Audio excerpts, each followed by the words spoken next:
Hi YouTube. Okay, so today I'm here to record a quick video review on the TV show American Crime Story: The People versus O.J. Simpson.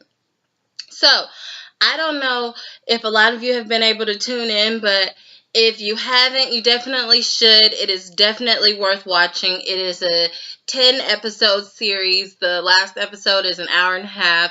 All the rest of them are an hour long.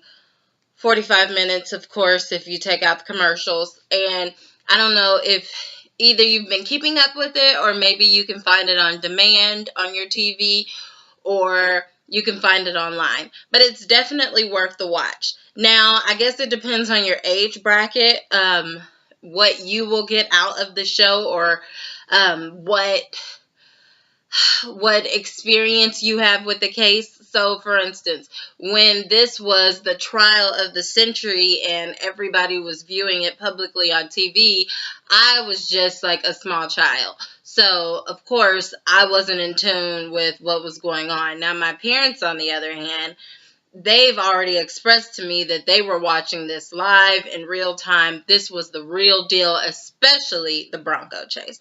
So me watching this series is from a completely different perspective. I've heard of it, but I didn't live through it like everyone else. With that being said, I also know that this series was based on the book titled The Run of His Life, which I may actually read now. But it's it's not to say that this is like 100% factual. It's just based off of details that were given in this book.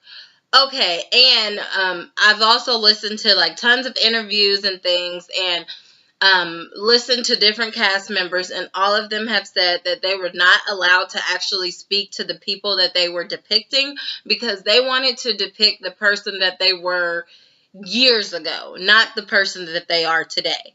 So the person that they are today may have a completely different mindset than who they were years ago. So like OJ wasn't depicted, the prosecution team being Marsha and Christopher, they weren't interviewed or nobody spoke to them. Of course, Johnny Cochran and Rob Kardashian are no longer living, so you wouldn't have been able to speak to them. But nobody was able to speak to any of these people, or Lance Ito, which was the actual judge for this trial. But I can say, if I wanted to grade this series, I would give it like 95%. And I only say 95 because I'm kind of a hard grader. So it would have to be like knock my socks off 100%. But I thought it was really great. Just pulling the whole series together, I don't think that it was biased. I don't think that it was more so in the prosecution's favor or the defense's favor. I think every episode I like teeter-tottered a little bit. Like, okay, he did it. No, he didn't do it. Okay, he could have done it. Maybe he had something to do with it. I don't know. So I wanted to wait to judge it until the very end. And so now at this point, after watching the full series, these are my thoughts. Okay, so my thoughts on the prosecution team. Marsha and Christopher Darden. Well, Marsha Clark, Christopher Darden. I think that Marsha, she's saying that the jury based their decision based off of emotion, but I think that she dealt with emotion a lot throughout this entire trial. She let other things, such as what the media was saying about her overall appearance or her hair or things like that, get to her. And those things could have gotten her off track mentally, where she should have been focusing on other things, but instead she's trying to change her hair, which that only brought up more media scrutiny or public scrutiny, should I say. But so I do think that there were two main things that the prosecution messed up on. So this was a game that the prosecution was playing, whether they realized it or not. And this case was very focused on race. It was much bigger than O.J. Simpson. Now, I do understand that this is dealing with murder. And as Christopher Darden said, this isn't about the N word. This is about the M word, murder. Okay, strong sentence. Strong statement.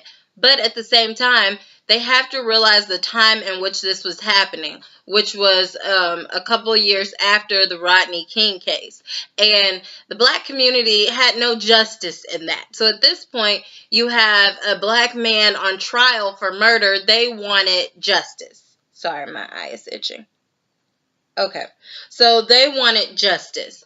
So at this point, there probably were like a ton of black people that were like, hey, I know he did it, but I want him to get off because we never get off for anything.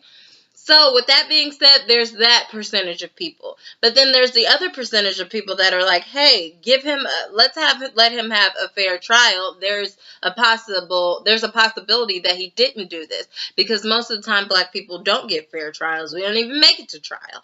So I do think that it was about race, just simply based off of that. But the point where they put Mark Furman on the stand, and then they asked him if he was racist and if he ever used the N-word, and he said no, but they didn't do their research on him. At that point, that is exactly when it became almost solely about race. The whole idea of murder was taken out of it, because Mark Furman was their star witness.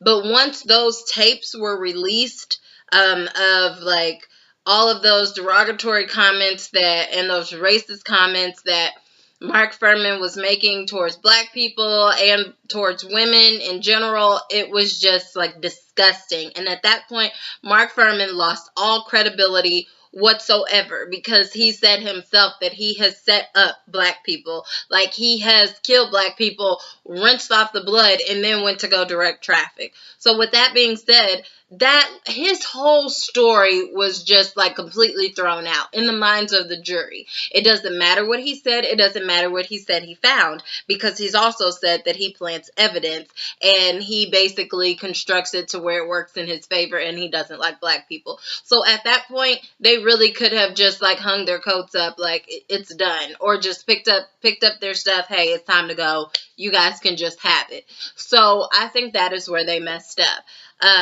The other point where they messed up, of course, was having him try on the glove. You weren't 100% sure it was going to fit. Unless you're 100% sure, do not do a demonstration in the courtroom, because demonstrations, visual examples, those are the things that people remember in their mind. People remember like that audio taping or that audio video of Mark Furman and all those derogatory comments. People remember those things. And if I was a member of the juror, I would feel some type of way. It would have been very hard for me to say, yes, he's guilty, simply because there wasn't enough concrete evidence or like logical evidence that made sense. Yes, there was blood on the Broncos and different things like that, and the way that they died, it was kind of execution style, and you'd have to be somewhat of a professional, in which OJ wasn't. And the amount of blood that was left on the Bronco just wasn't enough blood compared to the way that they were killed. So it kind of does make it look like there was some foul play in there somewhere.